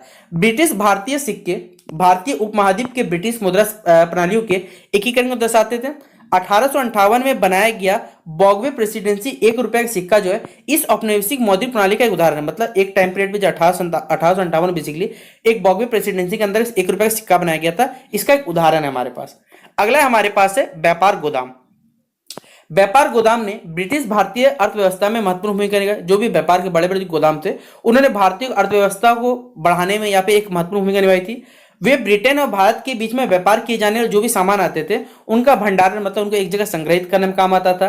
मुंबई में कॉटन एक्सचेंज बिल्डिंग, जिसे पहले बॉगवे कॉटन एक्सचेंज के नाम से जाना जाता था, एक उल्लेखनीय उदाहरण मतलब पुराना कह सकते उदाहरण में है वो है बॉगवे कॉटन एक्सचेंज या फिर कॉटन एक्सचेंज के नाम से जाना जाता है। औपनिवेशिक काल के दौरान यह कपास मतलब इसलिए यहाँ पर क्या होता था, कॉटन का क्या होता था, यहाँ पर इंडस्ट्री था कि कॉटन यहाँ पर आता था, यहाँ से फिर ब्रिटिश लोग उठा के चोरी करके लेके जाते थे। आधुनिक भारतीय इतिहास में यह भौतिक जो भी स्रोत है ये ब्रिटिश भारत के विभिन्न पहलुओं के बारे में जानकारी देता है कि हमारे भारत के बारे में सबके बताता है कि भारत से ये लोग किस प्रकार लूट के कैसे अपने देश को अमीर बनाने लगे थे। वे औपनिवेशिक काल के सैन्य, स्थापत्य, आर्थिक और जो सांस्कृतिक आयाम को प्रकट करते हैं। इन अवशेषों मतलब इन चीजों के आधार पर बेसिकली हमने जो अध्ययन किया और संरक्षण से हमें पता चलता है कि इस युग में कितनी गहराई हम समझ पाते हैं। ठीक है, ये बताने की कोशिश कर रहा है। तो ये क्वेश्चन आपको लिखना है, 15 मार्क्स में आएगा, तो आप इस हिंदी में इस प्रकार लिखिएगा। अब यही सवाल देखिए अगर आपको इंग्लिश में पूछा जाए, describe the archaeological sources of modern Indian history, तो आप इस सवाल को क्या करें, इंग्लिश में लिखना रहे। वीडियो को पॉज कर दीजिए, मैं आपको दिखा रहा हूं। सबसे पहले हमने पढ़ा हुआ था चित्र यानी पिक्चर्स के बारे में, तो आप पिक्चर्स को सबसे पहले लिखिए। पेंटिंग्स के बारे में पढ़िएगा, फिर उसके बाद हमने क्या किया, कुछ पेंटिंग्स के बारे में पढ़ा। ठीक है, ये कुछ पेंटिंग से फिर जानकारी था। फिर हमारे पास जो फोर्ट थे यानी कैसल जिसे कह सकते हैं आप लोग, उनके बारे में जानकारी पढ़ा। फिर जो ब्रिटिश इमारतें थे उन्हें कॉलोनियल पीरियड के टाइम पे जो बिल्डिंग्स थे उनके बारे में पढ़ा। फिर कॉइन्स के बारे में पढ़ा। फिर जो हमारे पास जो ट्रेड करने के लिए जो घर बनते हैं यानी भंडार घर जो इसे कहते हैं हम लोग, उसके of sources of Indian history. एक देखिए हमारे पे एक ये सवाल और इंडिया के नामकरण पे लेके ये वाला सवाल, तो दोनों ही इंपॉर्टेंट सवाल है, पूछा जाने वाला तो पेपर में सवाल होगा। ठीक है, तो हम लोग अगर पहले चर्चा करें भारतीय इतिहास के बारे में, तो हमारे भारतीय इतिहास के बारे में देखिए दो प्रकार के हम लोग स्रोतों को बांट सकते हैं। एक हमारे पास जो साहित्यिक स्रोत आ गए हमारे पास, और एक होते पुरातात्विक स्रोत हो गए। इन दो प्रकार से अगर हम अपने भारतीय इतिहास को जानने की कोशिश करें तो हम लोग दो प्रकार जानते हैं, क्योंकि हमारे भारतीय साहित्यिक इतिहास में संस्कृत भाषा, पाली भाषा, प्राकृत और अन्य भी साहित्य हो सकता है। तो हम लोग 2 कैटेगरी में इसको पढ़ने वाले हैं, जिसमें के तहत हम लोग सबसे पहले साहित्य स्रोत के बारे में पढ़ने वाले हैं। तो प्राचीन भारतीय साहित्यों की जो विश्वसनीयता से बहुत वाद विवाद रहा है। यह मत प्रकट किया गया है कि अधिकांश जो हमारे भारतीय जो साहित्य है का जो स्वरूप है उन्हें धार्मिक माना गया, और भारतीय द्वारा जो हमारे पुराण है, हमारा महाकाव्य जैसे साहित्य होने का दावा किया जाता है। इसमें हमारे घटनाएं और जो भी राजाओं की कोई निश्चित तिथियां यहाँ पर तो मेंशन नहीं है, परंतु हमारे जो पुराण और महाकाव्य में इतिहास के प्रारंभ तथा तथ्य जो सुरक्षित है। यानी अगर हमारा पुराण और हम महाकाव्य देखें तो हमारे देखिए हमारे भारत से जुड़े हुए सभी सवालों के जवाब मिलेंगे कि भारतीय किनकी हमारी भूमि है या भारत में किस प्रकार के लोग रहते थे, तमाम जानकारी हमें मिलती है। राजाओं की वंशावली, उपलब्धि और जानकारी मिलती है, लेकिन कालक्रम के अनुसार जैसे जैसे उनका विन्यास करना दुष्कर रहा है हमारे पास। जैसे हम लोग अपने वेदों को देखिए 4 भाग में बांटे हुए, ऋग्वेद, सामवेद, यजुर्वेद और अथर्ववेद, ठीक है। उसने उनकी भाषा को वैदिक भाषा हम लोग कहते हैं। वेदों में राजनीतिक इतिहास का कुछ खास उल्लेख तो नहीं है, लेकिन हम इसे वैदिक काल की संस्कृति और सभ्यता की विश्वसनीयता जानकारी इसमें मिलती है। इसमें वेदों को ठीक ढंग से समझने के लिए हमें इन्होंने क्या किया, वेदांग की रचना की है। इनकी संख्या टोटल कितनी है, तो 6 है, जिनमें पहला है शिक्षा यानी कि स्वर विज्ञान, दूसरा है कल्प यानी कर्मकांड, तीसरा है व्याकरण, चौथा है निरुक्त यानी व्युत्पत्ति विज्ञान, पांचवा है छंद, तथा जो छठा नंबर हमारा है वह है ज्योतिष यानी कि खगोल विज्ञान। संस्कृत के महान व्याकरण पाणिनि के अष्टाध्यायी में कुल 8 अध्याय बड़े सुनिश्चित रूप से यहाँ पर परस्पर यहाँ पर इसमें गुथा गया है। वेदों के अलावा जो हमारे ब्राह्मण हो गए, अन्य हो गए और उपनिषदों को भी वैदिक साहित्य में शामिल किया जाता है तथा इन्हें उत्तर वैदिक साहित्य कहा जाता है। ब्राह्मण ग्रंथों में वैदिक कर्मकांड का जो विस्तार पूर्वक निरूपण भी किया गया। अरण्यक ग्रंथ और जो उपनिषद है इनमें विभिन्न जो हमारे आध्यात्मिक और दार्शनिक जो समस्या है इनके बारे में भी यहाँ पर चर्चा की गई है। पुराणों की संख्या हमारी टोटल कितनी है बच्चों, 18 है, जिनमें से मुख्यतः ऐतिहासिक विवरण है। ऐतिहासिक जो अध्ययन की हमें 5 शाखाएं पढ़नी है, जिनमें है पहला सर्ग यानी सृष्टि के अंतर जो उत्पत्ति होगी, फिर दूसरा हो गया प्रतिसर्ग यानी सृष्टि का प्रत्यावर्तन एवं प्रतिविकार, तीसरा हो गया हमारे पास मनवंतर यानी समय की जो पुनरावृत्ति होगी, चौथा हो गया वंश यानी राजा और ऋषियों की वंशावली, और पांचवा हो गया हमारे पास वंशानुचित यानी कुछ चुने गए जो पात्रों की जीवनी है। बाद में तीर्थंकों और से तीर्थों और उनके महात्म्य के वर्णन का भी हमें यहाँ पर जिक्र मिलता है यानी शामिल मिलता है। अब यहाँ से हम लोग बात करें तो अगला लिखा हुआ है जैन एवं बौद्ध साहित्य में प्राकृत एवं पाली भाषाओं में लिखे गए। प्राकृत भाषा जो है संस्कृत का एक रूप था और आरंभ में जैन साहित्य अधिकांश इसी भाषा में लिखा गया था। पाली को प्राकृतिक भाषा का रूप समझा जाता था, जिसका जो चलन है वो मगध में होता था। अधिकांश जो कैसे आरंभिक जो बौद्ध साहित्य है इसी भाषा में हमें लिखने का प्रमाण मिला है। बौद्ध भिक्षु के साथ साथ यह भाषा जो श्रीलंका पहुंची और वहां एक प्रमुख भाषा बन चुकी है। जातक कथाओं के नाम से जो प्रसिद्ध हमारे बौद्ध कृतियां उनमें भी उनका ऐतिहासिक महत्व है कि क्योंकि उनका संबंध जो है गौतम बुद्ध के पूर्व जन्मों से। ऐसी 550 से अधिक हमें कथाएं मिली है। अगला कहा जाए हमारे पास धर्म जो सूत्र है स्मृतियों से सर्वसाधारण और शासकों के लिए नियम और विनियम निर्धारित है। इन्हें प्राचीन भारतीय राज व्यवस्था और समाज के लिए संविधान एवं विधि पुस्तकों का नाम दिया जाता है। इन्हें धर्मशास्त्र भी हम लोग कहते हैं। इनका संकलन 600 ईसा पूर्व से लेकर 2000 ईसा पूर्व के बीच माना जाता है। इसमें मनुस्मृति और याज्ञवल्क्य का स्मृति सर्वाधिक प्राचीन और प्रसिद्ध है।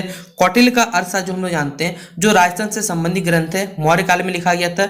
यह पुस्तक 15 अभिकारों यानी अध्यायों में विभाजित की गई है और इसके विभिन्न अध्याय जिसमें राज व्यवस्था, अर्थव्यवस्था और समाज के विभिन्न विषयों के बारे में यहाँ पर जिक्र किया गया है। विशाख दत्त द्वारा जो लिखित नाटक मुद्रा राक्षस है में भी समाज और संस्कृति की यहाँ पर हमें झलक देखने को मिलती है।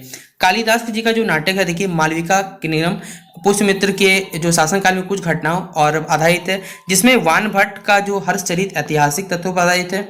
वाकपति ने कन्नौज के राजा जो यशोवर्मन के कारनामों पर आधारित गौड़क हो नामक पुस्तक लिखी है। इसी कारण विल्हन द्वारा जो रचित विक्रमादेव चरित्र के जो उत्तरवर्ती चालुक्य राजा विक्रमादित्य षष्ठ के उनके विषय में वर्णन मिला हमें। विभिन्न राजाओं के आधार पर लिखी गई कुछ रचनाएं चिन्ही है, जिसमें जय सिंह का कुमार पाल चरित्र, हेमचंद्र का यहाँ पर कुमार पाल चरित्र अथवा दवाश्रव महाकाव्य, न्यायचंद्र का हम्मीर काव्य, चंद्रवरदाई का पृथ्वीराज राज हम लोग जानते हैं। कलन द्वारा जो लिखित राजतरंगिणी नामक ऐतिहासिक ग्रंथ इतिहास लेखन का हमें सर्वोत्तम उदाहरण है। ऐतिहासिक अनुसंधान के अनेक विवेचनात्मक तरीके और ऐतिहासिक ग्रंथों के निष्पक्ष और प्रस्तुतिकरण के कारण आधुनिक इतिहासकार में हमें बहुत ज्यादा सम्मान प्राप्त हुआ है। अगला पॉइंट बताया गया यहाँ पर आपसे बच्चों को कि यहाँ पर हमारे पास बताया संगम साहित्य से हमें दक्षिण के 3 राज्य चोल, चैर और पांड्य की संस्कृति के बारे में जानकारी मिलती है। इस साहित्य की कविताओं की कुल मिलाकर 30,000 पंक्ति है। ये पंक्तियां मुख्य रूप से और ये हमें विभाजित की गई है। इस साहित्य में लगभग 500 ईसा पूर्व से लेकर 500 ईसा तक यहाँ पर घटनाओं का विवरण मिलता है। देखिए जो हमें विदेशी विवरण प्राप्त है उनमें प्राचीन भारतीय इतिहास की बहुत सी जानकारी विदेशियों के विवरण से प्राप्त हुई। इन विदेशियों में यूनानी, चीनी, अरबी, फारसी आदि लेखक विशेष रूप से उल्लेखनीय है। यूनान के जो प्राचीनतम लेखक में टीसियस तथा हेरोडोटस के नाम प्रसिद्ध है। कह सकते हैं टेसियस यूनान का जो राजवेद था तथा उसने यूनान अधिकारियों द्वारा ही भारत के विषय में जानकारी प्राप्त की थी, परंतु उनका जो विवरण है वो आश्चर्य कहानियों से परिपूर्ण होने के कारण ये अविश्वसनीय हो गया है। फिर हेरोडोटस का इतिहास का हम लोग जानते हैं, जैसे अगर इतिहास का पिता बोला जाता है तो हेरोडोटस को बोला जाता है। उसने अपनी जो प्रसिद्ध पुस्तक है हिस्टोरिका में 5वीं शताब्दी में पूर्व में भारत फारस के संबंध का वर्णन किया। सिकंदर के साथ आने वाले जो लेखकों के निर्यात आंटोस्ट्रक्टस तथा अरिस्तोक्लेस के विवरण अपेक्षाकृत अधिक प्रामाणिक और विश्वसनीय है। सिकंदर के पश्चात के लेखकों में 3 राज्यों मेगास्थनीज हो गया, डैमेक्स हो गया, आइडोनियस के नाम उल्लेखनीय जो यूनानी शासकों द्वारा मौर्य दरबार में भेजे गए थे। इसमें मेगास्थनीज सर्वाधिक प्रसिद्ध है। वहीं पर अगर सेल्यूकस निकेटर का राजदूत था तथा वो चंद्रगुप्त मौर्य के पीरियड में आया था। इन्हें इंडिका नामक पुस्तक में मौर्य युगीन समाज एवं संस्कृति के बारे में लिखा हुआ है। यद्यपि यह पुस्तक जो है मूल रूप में अभी उपलब्ध नहीं है तथा उनके कुछ अंश जो है उदाहरण के रूप में हमें एरिया, स्टेने, जस्टिन आदि की कृतियों से हमें प्राप्त हुए हैं। अगला पॉइंट बताया हुआ है हमारे पास, एक अज्ञान यूनानी लेखक जो मिस्र में आ बसा था लगभग 80 ईसा पूर्व में भारतीय तट में अपनी व्यक्तिगत यात्रा के आधार पर पेरिप्लस ऑफ द अरेबियन सी जो नामक पुस्तक है उसमें भारतीय के समुद्री तटों के बारे में बहुमूल्य सूचना प्राप्त होती है। एक अन्य लेखक टालमी ने दूसरे शब्दों में कह सकते हैं हमारे पर भारत का भूगोल लिखा। इसी तरह स्टिलनी ने प्रथम शताब्दी में नेचुरल हिस्टोरिकल नामक पुस्तक लिखी है। इसमें भारतीय हमारे पशुओं, पेड़ पौधे, खनिज पदार्थों आदि का यहाँ ज्ञान प्राप्त होता है। जो चीनी यात्री हमारे पास समय से भारत आते रहे वे यहाँ बौद्ध तीर्थों का दर्शन करने यानी बौद्ध धर्म का अध्ययन करने आए थे। इसमें फाहियान, ह्वेनसांग एवं इसिंग प्रमुख थे। फाहियान चमुंडगुप्त जो विक्रमादित्य के दरबार में 375 से 415 के बीच में आए थे। उन्हें अपने विवरण में मध्य देश की जनता के सुखी और समृद्ध बताया था। हेनसांग हर्षवर्धन के शासनकाल में आया था। उनकी यात्रा वृतांत CU की नाम से प्रसिद्ध है जिसमें 138 देशों का विवरण प्राप्त होता है। इसमें हर्षकालीन जो कैसे भारत के समाज, धर्म तथा राजनीति पर यहाँ प्रकाश डाला जाता है। इस्यांग 671 ईस्वी में भारत आए थे और अपना विवरण नालंदा विश्वविद्यालय, विक्रमशिला विश्वविद्यालय तथा अपने समय के जो भारत दशा का उन्होंने क्या किया वर्णन किया है। फिर अरबी जो लेखक में अल बेरूनी का नाम यहाँ पर विशेष उल्लेखनीय है। वह महमूद गजनवी के साथ भारत आया था। उसने अपनी पुस्तक तहकीके हिंद यानी भारत की खोज में यहाँ के निवासियों की दशा का वर्णन किया, किंतु उसे अपनी समय की राजनीतिक स्थिति के बारे में कोई जानकारी नहीं दी है। उपयुक्त लेखकों के अलावा कुछ तिब्बती लेखक भी, जिसमें लेखक तारानाथ हो गए हैं हमारे पास। 12वीं शताब्दी के ग्रंथों कयूपर तथा तंग्यूपर में यहाँ पर हमारे भारतीय इतिहास की कुछ जानकारी प्राप्त मिलती है। वेनिस का प्रसिद्ध यात्री जो मार्को पोलो था जिसने पूरी दुनिया की यात्रा की थी, 13वीं शताब्दी के अंत में पांडे देश की यात्रा पर आया था। उसका जो वृतांत है पांडे इतिहास के लिए यहाँ पर उपयोगी माना गया है। तो ये हमने जितने भी पढ़े अभी सारे के सारे हमारे पास कहते हैं ये हमारे पास साहित्यिक स्रोत है। अब हम लोग देखे जानेंगे जो पुरातात्विक स्रोत है, यानी कि हमारे पास जो चीजें हमें कह सकते हैं पृथ्वी के गर्भ से प्राप्त हुई उनके बारे में पढ़ेंगे। तो पुरातात्विक वो विज्ञान है जिसमें हम लोग माध्यम से पृथ्वी के गर्भ में छिपी हुई सामग्रियों की खुदाई कर प्राचीन इतिहास काल के यानी प्राचीन काल के लोग के भौतिक जीवन का ज्ञान प्राप्त किया जाता है। भारत के अतीत के पुनर्निर्माण के लिए इन स्रोतों का जो उपयोग केवल 2 शताब्दी पहले हुआ। इसी से हम हड़प्पा सभ्यता जैसी नई संस्कृतियों का ज्ञान हुआ है। पुरातत्व के अंतर्गत 3 प्रकार के हमें साक्ष्य मिले जिनमें अभिलेखीय साक्ष्य हो गया, मुद्रा साक्ष्य हो गया, स्मारक साक्ष्य हो। तो पहला हमारे पास अभिलेख है। इतिहास लेखन का सबसे महत्वपूर्ण और विश्वसनीय जो हमें स्रोत है वो उत्कीर्ण लेख है। उत्कीर्ण लेखक के बताए वहाँ उत्कीर्ण लेखकों के अध्ययन को एपिग्राफी यानी अभिलेख शास्त्र कहा जाता है। लिखने की सबसे प्राचीन जो हमारी प्रणाली है वो हड़प्पा के मुद्राओं में पाई जाती है, लेकिन उसे पढ़ने में अभी तक हमें सफलता नहीं मिली। इसमें जो हमारे सम्राट अशोक के उत्कीर्ण लेखों के लेखन प्रणाली को सबसे प्राचीन माना जाता है। इसके अभिलेख 4 लिपि यानी दाली, खरोष्टी, अरमाइक और यूनानी में। रुद्रमान का जो जूनागढ़ अभिलेख है जो 2वीं शताब्दी ईस्वी के मध्य में लिखा गया था, प्रांजल संस्कृत का प्राचीनतम उदाहरण है। आगे चल के समुद्रगुप्त इलाहाबाद स्तंभ हो गए, पुलकेशिन द्वितीय का जो ऐहोल अभिलेख है तथा भोज के जो ग्वालियर शिलालेख यहाँ प्रसिद्ध हुए हैं। फिर सिक्कों का हमें ज्ञान प्राप्त हुआ है। सिक्कों के अध्ययन को मुद्रा शास्त्र भी कहते हैं और इंग्लिश में न्यूमिस्टिक्स कहा जाता है। इतिहास के निर्माण में सिक्कों का महत्वपूर्ण इस्तेमाल है। भारतीय या भारत के प्राचीन सिक्कों को आहत सिक्के के नाम से भी जाना जाता है। ये अधिकांश चांदी के थे, परंतु कुछ सिक्के जो हमें प्राप्त हुए वो चांदी के भी प्राप्त हुए, तांबे के प्राप्त हुए। ऐसे सिक्के समूचे देश में तक्षशिला से लेकर मगध तक और मगध से लेकर मैसूर फिर दूर दक्षिण में मिले। साहित्य ये कह सकते हैं इन सिक्कों का कर्षापन कहा गया। भारत में पहली बार जो लिखित स्वर्ण सिक्के चलाने का जो श्रेय है वो इंडो ग्रीक या फिर हिंदू जो यवन कह सकते आ सकते हैं उनको कहा जाता है। इन सिक्कों के द्वारा ही हम 39 से अधिक भारतीय यूनियन का पता चलता है जिन्होंने भारत के उत्तर पश्चिम छोटे से क्षेत्र पर अपना शासन किया था। कुषाण अच्छा 1 मिनट रुक जाइए बच्चों, यहाँ पर थोड़ा सा पीडीएफ हमारा नीचे चल गया, मैं इस पीडीएफ को थोड़ा सा ऊपर लेकर आता हूँ, ठीक है। पीडीएफ 1 मिनट रुक जाइएगा, देखिए आ गया, 1 मिनट रुक जाइए बस, ठीक है। देखिए ये पीडीएफ में हमारा थोड़ा सा आ गया यहाँ ऊपर, और देखिए ये पूरा हम लोग पढ़ लिए, सिक्के पढ़ लिए थे, ठीक है। अब हम लोग देख लेते हैं जो हमारे पुरातात्विक जो स्रोत मिले या पुरातात्विक जो स्मारक मिले उनके बारे में क्या बताया गया है। तो देखिए जो पुरातात्विक स्मारक, इनके अंतर्गत प्राचीन इमारतें, मंदिर, मूर्तियां आदि आती, इनमें विभिन्न युगों की जो सामाजिक, धार्मिक तथा आर्थिक स्मृतियों का हमें बोध होता है, ठीक है। जो प्राक यहाँ पर इतिहास के क्षेत्र में यह अनुभव पता चलता है कि हम उपमहाद्वीप में मानवीय गतिविधियों 20 लाख वर्ष पहले शुरू हुई थी। कश्मीर, और यहाँ कश्मीर होगा, कश्मीर नहीं होगा, कश्मीर नदी घाटियों में हमें ऐसे औजार एवं अवशेष प्राप्त हुए जिनके अलावा पुरातात्विक खोजों में पता चलता है कि भारत में शैल चित्र की जो परंपरा है 12,000 वर्ष से भी ये कितनी अधिक पुरानी है, ठीक है। तो ये हमारे पहले सवाल का आंसर हो गया। दूसरा सवाल जो हो गया हमारे पास, भारतवर्ष के देखिए नाम पर, ये सवाल पेपर में एकदम 100% आएगा, क्योंकि सिलेबस का जो मुझे लगता है ये सबसे अच्छा क्वेश्चन है। तो भारतवर्ष की अवधारणा पर प्रकाश डाले, throw light on the concept of Bharatvarsh. तो चलिए इस सवाल को हम लोग शुरू करते हैं अब। तो यहाँ पर बताया हुआ है कि प्राचीन भारत कह सकते हैं हमारे पास एकता के लिए प्रयत्नशील रहे, उन्हें इस विशाल उपखंड को अखंड भूमि समझा गया। संपूर्ण देश को भरत नाम का एक प्राचीन कुल के नाम पर भारतवर्ष हमारा नाम दिया गया और उसके निवासियों को भरत संतति कहा गया। हमारे जो प्राचीन कवियों, दार्शनिक और ग्रंथों ने इस देश की कल्पना एक अखंड इकाई के रूप में की। हिमालय से समुद्र तक विस्तृत इस भूमि को उन्होंने एक सार्वभौम राजा द्वारा शासित किया गया कहा है। जिन राजाओं ने हिमालय से लेकर कन्याकुमारी तक और पूर्व में ब्रह्मपुत्र घाटी तक, पश्चिम में सिंधु घाटी तक अपना राज्य स्थापित करने का प्रयत्न किया, उनकी सभी ने स्तुति की है, उन्हें चक्रवर्ती कहा गया है। देश में इस प्रकार की जो राजनीतिक एकता है कम से कम 2 बार स्थापित हुई। ईसा पूर्व जो 3री सदी में जो चंद्रगुप्त मौर्य सम्राट अशोक का साम्राज्य था वो सुदूर दक्षिण के अलावा शेष पूर्व भारत में फैला हुआ था। पुनः ईसा की 4वीं सदी जो समुद्रगुप्त मौर्य थे, ठीक है, समुद्रगुप्त की विजय सेना गंगा की घाटी में तमिल देश की सीमाओं तक पहुंच गई। ईसा की 7वीं सदी में चालुक्य नरेश पुलकेशिन द्वितीय ने उस हर्षवर्धन को हराया जिससे संपूर्ण उत्तर भारत का अधिपति माना गया था। फिर राजनीतिक एकता के अभाव में यहाँ पर बावजूद संपूर्ण देश में राजनीतिक संरचना का स्वरूप बहुत कुछ एक जैसा ही रहा, बनता रहा। विजेता और सांस्कृतिक नेताओं ने भारत की कल्पना एक भौगोलिक इकाई के रूप में की है।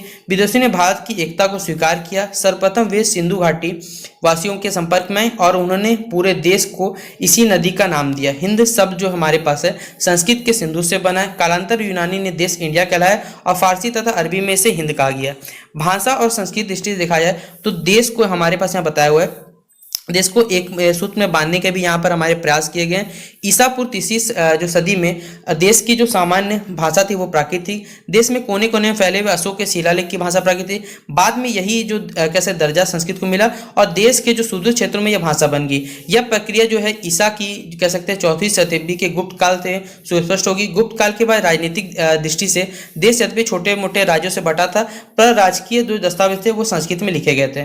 फिर अगला बताया हुआ है कि प्राचीन हमारे जो महाकाव्य यानी कि हमारे रामायण महाभारत पठन पाठन जो है वो तमिल, यहाँ पर हमारे तमिल देश में उतनी ही उमंग और जो कह सकते हैं श्रद्धा भाव से होता था जितना कि वाराणसी एवं तक्षशिला के जो पंडित समाज में यहाँ उनका चित्रण किया गया है। ठीक है, अगला बताया हुआ हमारे पास कि यहाँ पर इन महाकाव्यों की रचना मूलतः संस्कृत में हुई थी। बाद में इन्हें भारतीय कह सकते हैं इन्हें विभिन्न स्थानीय भाषा में प्रस्तुत किया गया। पर भारत के सांस्कृतिक हमारे मूल्य विचारों को चाहे जिस रूप में प्रस्तुत किया जाए वो हर देश में हमारे पास इनका साथ एक सा ही रहेगा। पुराणों में कह सकते हैं अंडाकार ब्राह्मण की परिकल्पना की गई है जो ऊर्ध्वाधर रूप से स्वर्गलोक, मृत्युलोक तथा पाताल लोक होगा हमारे पास विभाजित है। पृथ्वी की संकल्पना एक समतल चकली के रूप में की गई जिसे भूखंड के 7 संकेंद्रीय मंडल तथा उनके बीच में क्रमशः खारा पानी, चाशनी, मद, घृत, दुग्ध तथा शुद्ध पानी के सागरों का अस्तित्व बनाया गया है। जम्बू द्वीप पृथ्वी के केंद्र में स्थित है जिसका दक्षिणी भाग जो भारतवर्ष कहलाता है तथा जिसके ठीक मध्य भाग में स्वर्ण मेरु पर्वत श्रृंखला का उदय होता है। इसके भारतवर्ष नामकरण के पीछे लगाए जाने वाले बहुत सी अनुमान में से एक मत है कि भारत कहे जाने वाले लोग जैसे जो हम भारत का नाम पढ़ा है वो दुष्यंत और शकुंतला के जो उत्पन्न पुत्र उनके भरत उनके नाम पर दिया गया। इस प्रकार पुराणों में भूगोल और सृष्टि वर्णन का जो अद्भुत सम्मिश्रण देखा जा सकता है। भारतवर्ष के विषय में पौराणिक मान्यता है कि यह 9 खंडों में बटा हुआ है जो परस्पर समुद्र द्वारा पृथक होते हैं, किंतु इसके पर्वतों, नदियों तथा अन्य स्थानों जिनमें कुछ भी पहचान की जा सकती है का उल्लेख देखकर ऐसा लगता है कि इन ग्रंथों के रचनाकार जो है भारतीय उपमहाद्वीप के विभिन्न भागों से परिचित थे और उन्हें एक ही सांस्कृतिक इकाई के रूप में यहाँ देखा जाता था। इस प्रकार हम कह सकते हैं कि जो संपूर्ण हमारा भारत कह सकते हैं या इस प्रकार हमारे जो भारतीय उपमहाद्वीप को अति प्राचीन काल में एक भौगोलिक साथ ही साथ एवं सांस्कृतिक जो इकाई है के रूप में यहाँ पर देखा गया है। जबकि भारत, पाकिस्तान, नेपाल, भूटान, बांग्लादेश, श्रीलंका जैसे राष्ट्रों का अस्तित्व उसकी तुलना में अति यहाँ पर कह सकते हैं आधुनिक है। भारतीय महाद्वीप का, उपमहाद्वीप का जो इतिहास है वस्तुतः इसे विभिन्न क्षेत्रों एवं अंतर क्षेत्रों के बीच में परस्पर संपर्क एवं समन्वय का इतिहास है, जिनके बीच मौर्य, मुगल तथा ब्रिटिश साम्राज्यों को शीर्ष बिंदुओं पर समय समय पर राजनीतिक एकीकरण में स्थापित किया सका। अगला पॉइंट बताया हुआ यहाँ पर हमारे पास कि भारतीय जो कह सकते हैं उपमहाखंड है एक सुस्पष्ट भौगोलिक इकाई है, जिसमें और यह अधिकांशतः क्या है उष्णकटिबंध क्षेत्र में स्थित है। यह उत्तर में हिमालय का और शीर्ष 3 बिंदुओं में समुद्र से घिरा हुआ है। हिमालय क्षेत्र के संचार में साधन अभी भी पूर्ण विकसित नहीं, क्योंकि वहाँ पहाड़ी इलाका है तो वहाँ नेटवर्क स्थापित में थोड़ा दिक्कत होता है। फिर उत्तर पश्चिम में सुमेलन की जो पर्वत हो गए, दक्षिण की ओर हिमालय पर्वत श्रृंखला की कड़ी और खैबर, बोलन और गोमल दर्रों से पार की जा सकती है। दक्षिण की ओर से बलूचिस्तान में सुलेमान पर्वत श्रृंखला हो गया, किरियार पर्वत श्रृंखला हो गया, दोनों में पार किया जा सकता है। इन दर्रों में भारत और एशिया के बीच एक कह सकते हैं प्राक ऐतिहासिक कला से आगमन जारी है। फिर अगला बताया हुआ यहाँ पर ईरान, अफगानिस्तान और सोवियत मध्य एशिया के जो लोग हैं हमलावरों तथा आप्रवासी के रूप में भारत आए और भारत में आके बस गए। यहाँ तक कि हिमालय पर्वत श्रृंखला का पश्चिम की ओर विस्तार किया जाता है। हिंदू कुश कहा जाता था। सिंधु और ऑक्सस के बीच जो अलंग बाधा नहीं साबित हुआ। मध्य एशिया के साथ कह सकते हैं जो व्यापारिक सांस्कृतिक संबंध जो स्थापित करने में इन दलों ने बड़ा ही सहयोग निभाया है। हिमालय से ही बताया गया, हिमालय में ही कश्मीर और जो नेपाल की उपत्यकाएं हमारे पास है। कश्मीर की जो घाटी है यहाँ पर बताया गया, कश्मीर घाटी चारों ओर से ऊंचे जो पहाड़ों से घिरी हुई है। इसमें अपनी अलग अलग तरह की जीवन पद्धति विकसित कर ली गई, लेकिन यहाँ दर्रे जो है यहाँ लेकिन कई दर्रों द्वारा पार किया जा सकता है। ऐतिहासिक भारत का जो वक्ष स्थल है ऐसी महत्वपूर्ण नदियों से निर्मित है जो उष्णकटिबंधीय वर्षा के कारण लबालब भर जाती है। नदियों का ये जो क्षेत्र है पश्चिम उत्तर सिंध के मैदान हो गए, मध्य में गंगा यमुना का दो आप वाला क्षेत्र हो गया, पूर्व में मध्य गंगा की द्रोणी होगी और सुदूर पूर्व में ब्रह्मपुत्र की द्रोणी होगी। यह क्षेत्र जो है काफी दुर्गम है, घने जंगलों से घिरा हुआ है और जिनकी भूमि बहुत कठोर है। लोहे के औजार के विकसित में साफ करना असंभव है। अंतर पश्चिमी जो प्रदेश की प्राकृतिक संपदा का इस्तेमाल पहले किया गया और बड़ी बड़ी बस्तियों का विस्तार जो है आमतौर पर पश्चिम से पूर्व किया होता था। फिर बताया यहाँ पर हमारे पास सिंधु और जो गंगा के मैदानों में मुख्यतः खेती की जाती थी। इन क्षेत्रों में हमारे गेहूं और जौ की उपज होती थी, जबकि जो मध्य तथा निम्न गंगा के मैदान थे उनमें चावल पैदा किया जाता है। हड़प्पा जो संस्कृति का उद्भव और विकास जो है वो सिंधु घाटी सभ्यता हुआ। वैदिक सभ्यता का जो उद्भव है वो माना जाता है पंजाब में हुआ और विकास जो है यहाँ पर हमारे पास बताया हुआ है पश्चिमी घाटी में हुआ था। मुख्यतः लोहे की जो इस्तेमाल पर आए जो वैदिकोत्तर संस्कृति जो है मध्य गंगा की घाटी में फली फूली। निम्न गंगा की घाटी और उत्तरी जो बंगाल में पहली बार गुप्तों में इतिहास में पाया गया था। इसी प्रकार हमारे पास बताया हुआ है उपयोग परिप्रेक्ष्य में हम कह सकते हैं कि जो इंडिया, हिंदू तथा हिंदुस्तान जैसे शब्द की उत्पत्ति सिंधु नदी के नाम से जुड़ी है। प्राचीन चीनी स्रोत से इन भूमि को सेंतु ग्रंथों में, ग्रीक ग्रंथों में इसे इंडिया कहा गया, जबकि फारसी अभिलेख में हिंदू को डेरियस के अकमानी राजा के साम्राज्य हिस्सा माना गया। तो इस प्रकार देखिए सभी ने अपने अपना क्या किया यहाँ पर नामकरण के बारे में बताया हुआ है। तो आप इसको लिख लीजिएगा, पेपर में डिट्टो एकदम याद रखिएगा। 20 नंबर का सवाल से तो कम ये नहीं पूछा जाए, क्योंकि इतना बड़ा सवाल भाई कम से कम 5 से 6 पेज तो आपको लिखने में लग जाए। तो 5 से 6 पेज मतलब समझ लीजिए आपको 20 नंबर तो आराम से यहाँ से सवाल में पेपर पूछा जाएगा। देखिए अगला सवाल मैं आपसे बच्चों समझा नहीं रहा हूँ, आप लोग क्या करिए इस वीडियो को पॉज कर लीजिए, लिख लीजिएगा कि हमारा जो भारत है, ठीक है, भारत के जो पर्यायवाची शब्द है उसमें अनादि अवधारणा है। भारत के जो विभिन्न नाम में हिंदुस्तान, हिंद, भारतखंड, जय, इंडिया, ये सब का देखिए पर्यायवाची इनका कहानी बताया जाना है आपको। तो यहाँ से यहाँ पहला लिखिएगा। थोड़ा ये बड़ा सवाल है, ये 15 नंबर में पूछा जा सकता है आपसे, तो ये लिख लीजिएगा। वीडियो पॉज करते रहिएगा, सारा सारा लिखते रहिए, ठीक है। ये हमारे बताया हुआ अगला पॉइंट है। फिर यहाँ प्राचीन भारत से जुड़ा हुआ बताया हुआ है कि किसने क्या नाम दिया था। फिर अरब और यूनान के बारे में बताया हुआ है, हिंदुस्तान शब्द का। देखिए इसी प्रकार यहाँ पर बताया हुआ सारा का सारा। तो आप लोग क्या करिएगा, वीडियो को पॉज कर लीजिएगा, पहले आराम से लिखते रहिएगा। बाकी एग्जाम में आप सही बच्चों को कोई दिक्कत नहीं आएगा। यहाँ से सारा का सारा